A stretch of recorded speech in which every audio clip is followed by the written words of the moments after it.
Right, so now I'm recording. This week's talk is on self-care. I think it is a good thing for me to do to define what I mean by self-care. And I guess other people might have other ways of looking at it. But when I talk about self-care, I mean meeting the most basic requirements that I have in terms of my health and well-being. And obviously health and well-being spans the whole spectrum from physical and mental, emotional and spiritual, and that somehow at any given time there can be a particular area where I need to put my focus.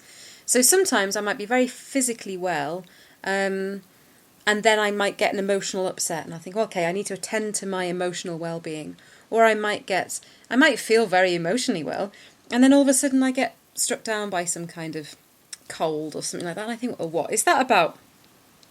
And the truth of the matter is that the physical, mental, emotional and spiritual are not disconnected. They are all different states of being that are in the same way as ice and water and steam are all H2O, so these different states of being are all the same thing, they're just at different frequencies. So my physical body manifests emotional, mental and spiritual upset.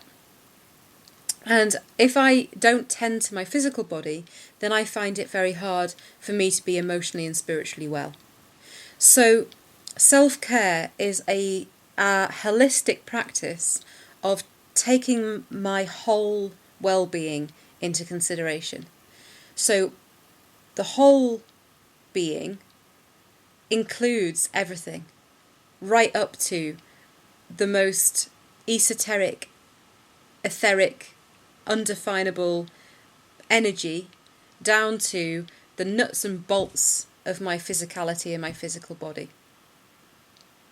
Now, I can only experience my self-care, first of all, through a lack of it. So it's sort of a given. I think it's a given. I know that for many children it's not a given, but for me, very much a given that my basic needs were met as a child, or not. And as I grew into an adult, there came a point at which I became aware of the need for self-care.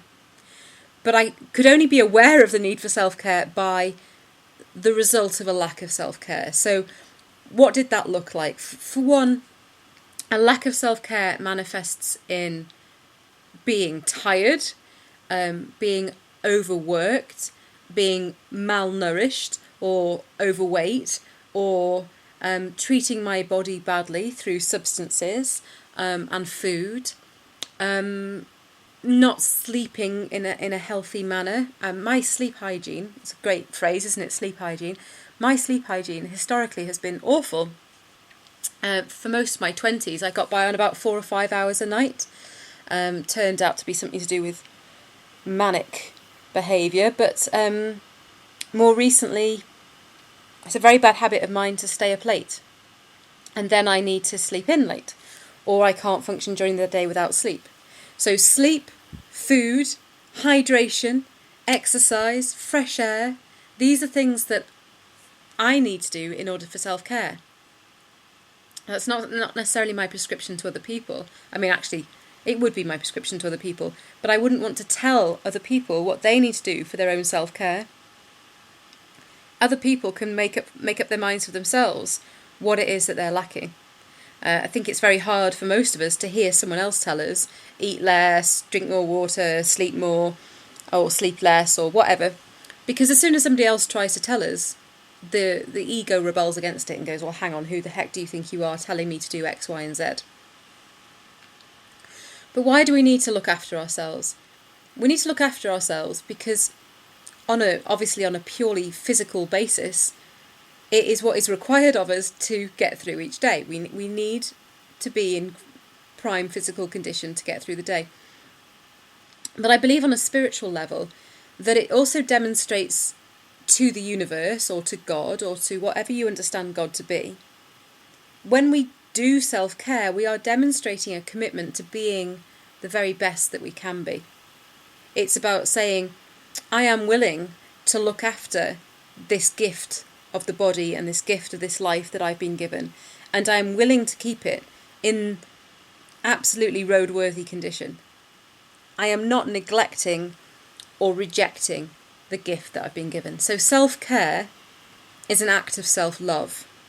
Self-love requires us to own, accept, and celebrate the divinity that is the human body and the human existence. And that includes loving that bit of us that isn't quite what we want it to be. And that can be physically loving the body as it is, but also mentally and emotionally. I know it's well and good celebrating our good qualities, but what do we do about those parts of us that we really don't like? Can we find it in ourselves to love them? Can we forgive ourselves? Can we relax into our imperfection and accept that we are not perfect, accept that we are imperfectly perfect? We are exactly as we were meant to be.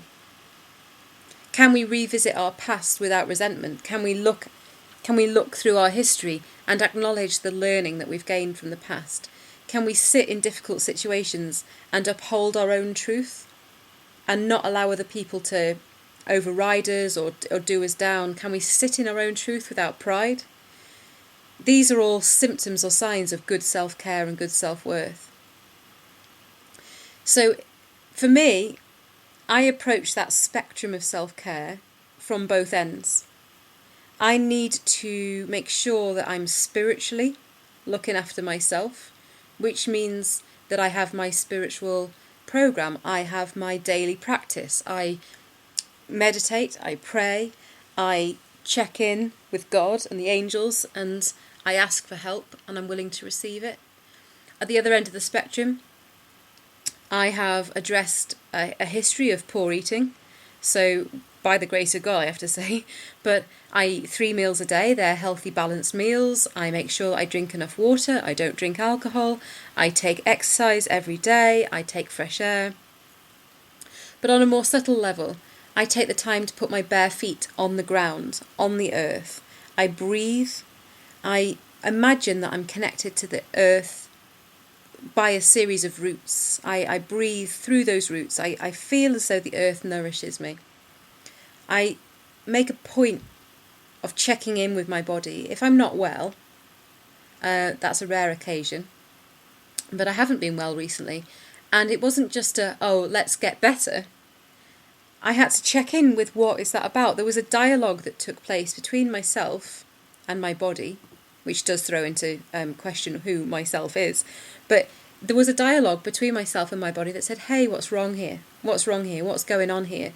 What's this about? And of course, the body doesn't just say, well, I felt like being physically ill for no other reason than to be physically ill.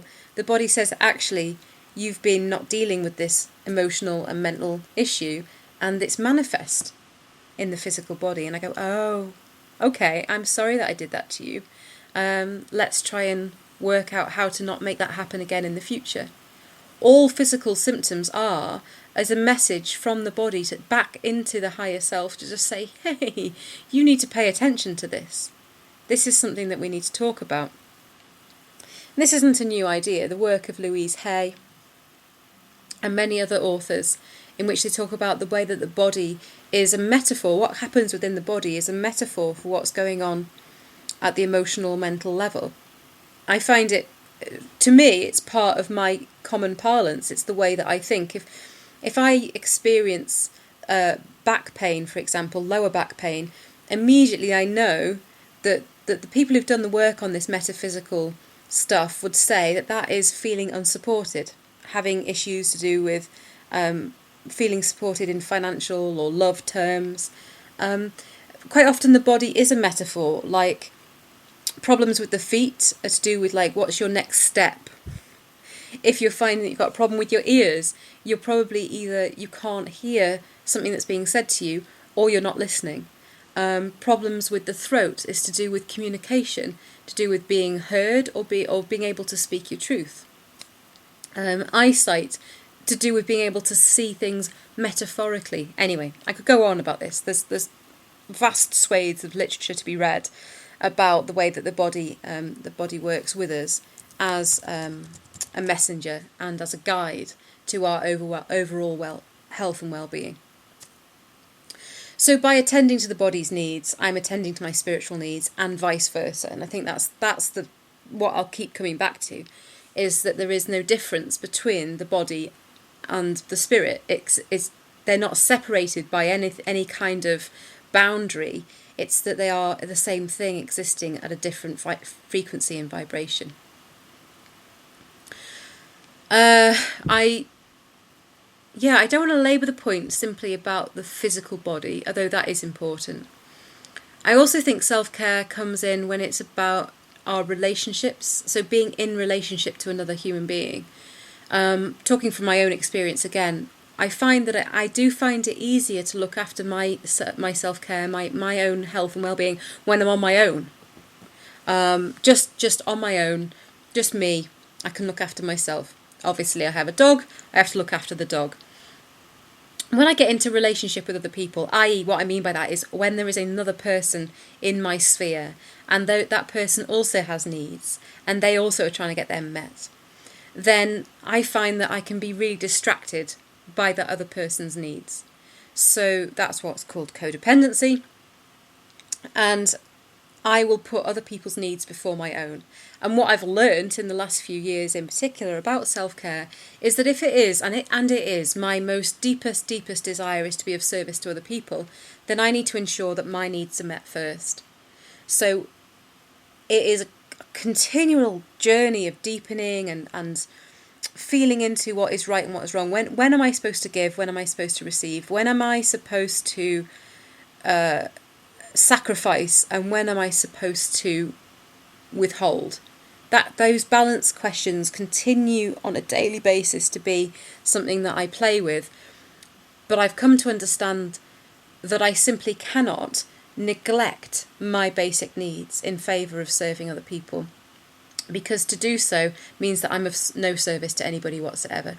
So my primary responsibility is to myself, and will continue to be to myself until my dying day, because it is my desire to serve as many people as possible, but not one person can be helped by me if I am not meeting my self-care needs. And that, again, lifelong journey, because it goes, for me, my experience is it goes in cycles.